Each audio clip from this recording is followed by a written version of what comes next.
Ito na yung shortcut na tinuro ng dalawang mga dalaga. Ngayon pa kasi ako nakadaan dito, first time pa ito.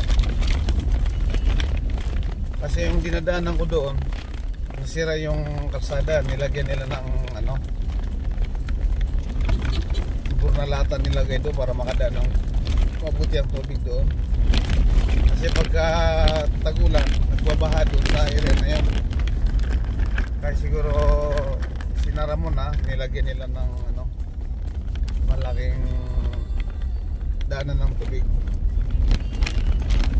Yung generang nakakaalam doon, di ko alam kung importante ba nilagay doon, malalaking importante o ano man.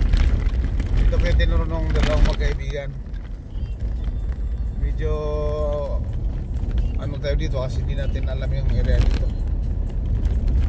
Kasi balita ko marami daw na hold up dito sa daanan na to. Meron pang minsan na narinig ko na dito daw, hindi ko lang alam kung saan banda rito. Eh kinuha yung motor, inagaw sa kanya.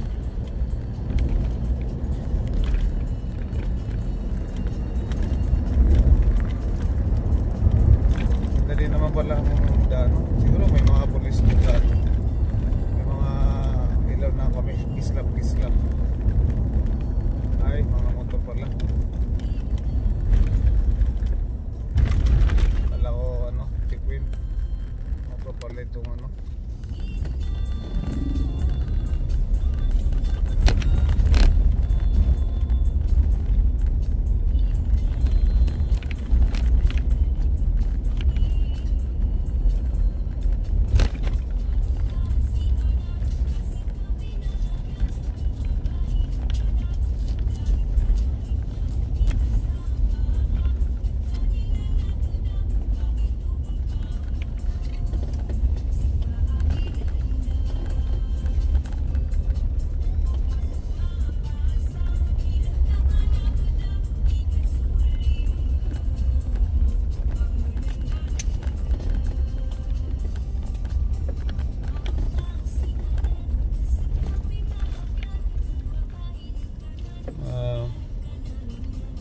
Saan kaya ito?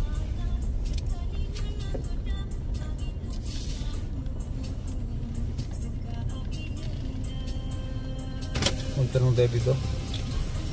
Boss! Ito yung papunta Takurong? Opo. Sokra na?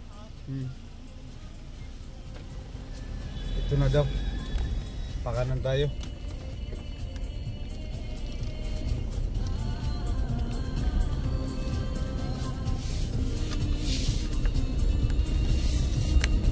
Mahirap kasi yung hindi mo kabisado yung ano, yung daan.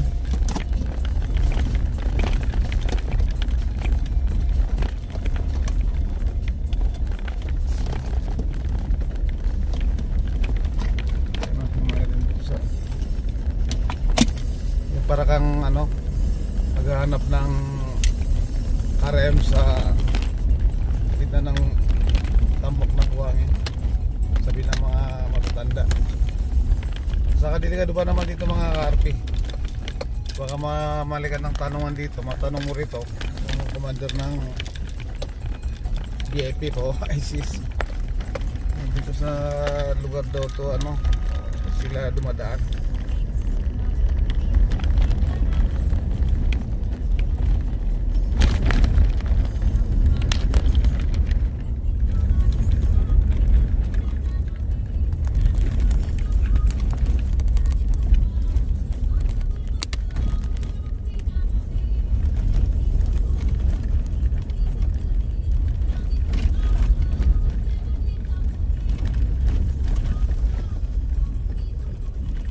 Ng video mga karpe kasi nagpuro-puro pagit yung kalsada rito, maraming butas.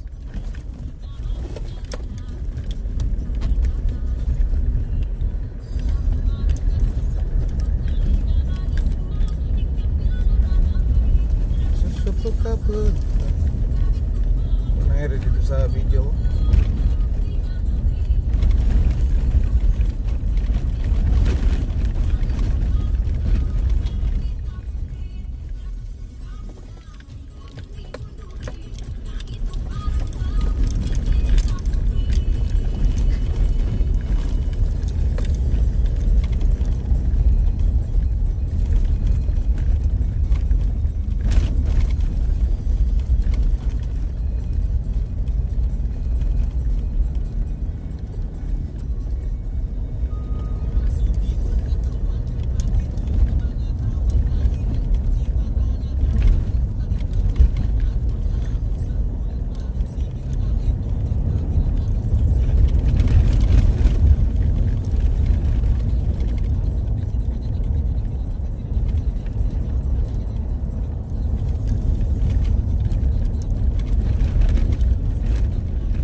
Ito yung kalsada na sira, mga ka-RP.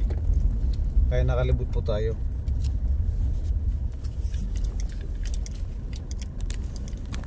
Tingnan natin na. Opya. Yan po, may bumabalik nga po yung ano sasakyan doon. Kasi hindi nga madaanan dyan.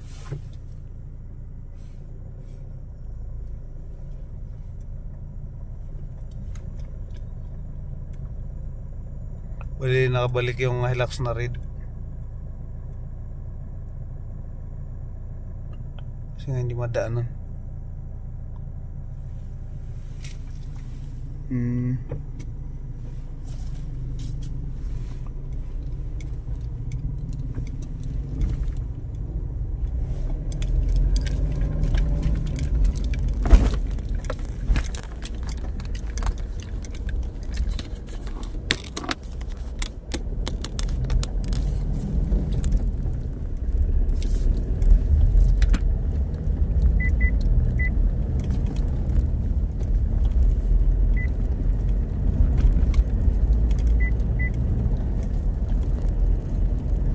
Kaya siguro maayos mga ka-RP.